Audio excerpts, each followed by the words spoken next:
আমাদের এই ছেলে মেয়েগুলো, দুরন্ত ছেলে মেয়েগুলো প্রবল একটা লড়াইয়ে একটা ভয়াবহ দানবের হাত থেকে দেশটাকে ছিনিয়ে এনেছে। আমাদের ফরেন সার্ভিসের যে দায়িত্ব, এটা আমরা কখনো ভুলব না। জুলাইয়ের শহীদ বৃন্দ, জুলাইয়ে যারা আহত হয়েছেন, তারা আমাদেরকে যে ঐতিহাসিক দায়িত্বটা দিয়ে গেছেন, সেটা পালন করার মতন সক্ষমতা আমাদের আছে।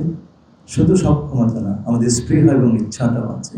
সেটা আমরা এই ইভেন্টের প্রেসিডেন্সি ইলেকশনে দেখেছি। এই জিনিসটা আমাদেরকে আগামীতে জারি রাখতে হবে। আমরা যেন মনে রাখি, প্রাইম মিনিস্টার যে কথা আজকে বললেন, ওই যে ক্লায়েন্ট স্টেট, ওই অবস্থাতে যেন আমরা কখনো ফিরে না যাই। এবং এর জন্যে ফ্রন্ট লাইনে আমরা জুলাইয়ের যে কজ, সেটা আগামী দিনগুলিতে এগিয়ে নেওয়ার জন্য এই আমাদের যে দায়িত্ব, সেটা আপনারা কেউ ভুলবেন না, প্রতিনিয়ত মনে রাখবেন। আমাকে যখন প্রফেসর ইউনূস বললেন তার সরকারে যোগ দিতে, আমি যোগ দেওয়ার দিন আমি তার সঙ্গে দেখা করিনি প্রথম। আমি গেছি হাসপাতালে এই আহতদের দেখতে, এবং ফিরে এসে তাকে বলেছি যে স্যার, আমরা যেন কখন না ভুলে যাই যে আমরা কী অবস্থায় তাদের রক্তের উপর হেঁটে এসে এখানে বসেছি। এই কথাটি যেন আমরা সবাই মনে রাখি।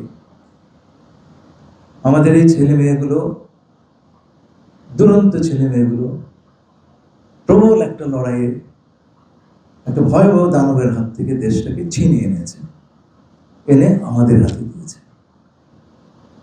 এই দেশটাকে যেন আমরা আমাদের মায়া দিয়ে, ভালোবাসা দিয়ে, আমাদের কাজ দিয়ে, আমাদের ডেডিকেশন দিয়ে, আমাদের মেধা দিয়ে, প্রজ্ঞা দিয়ে যেন এই দেশটাকে আগলে রাখতে পারি, এগিয়ে নিয়ে যেতে পারি।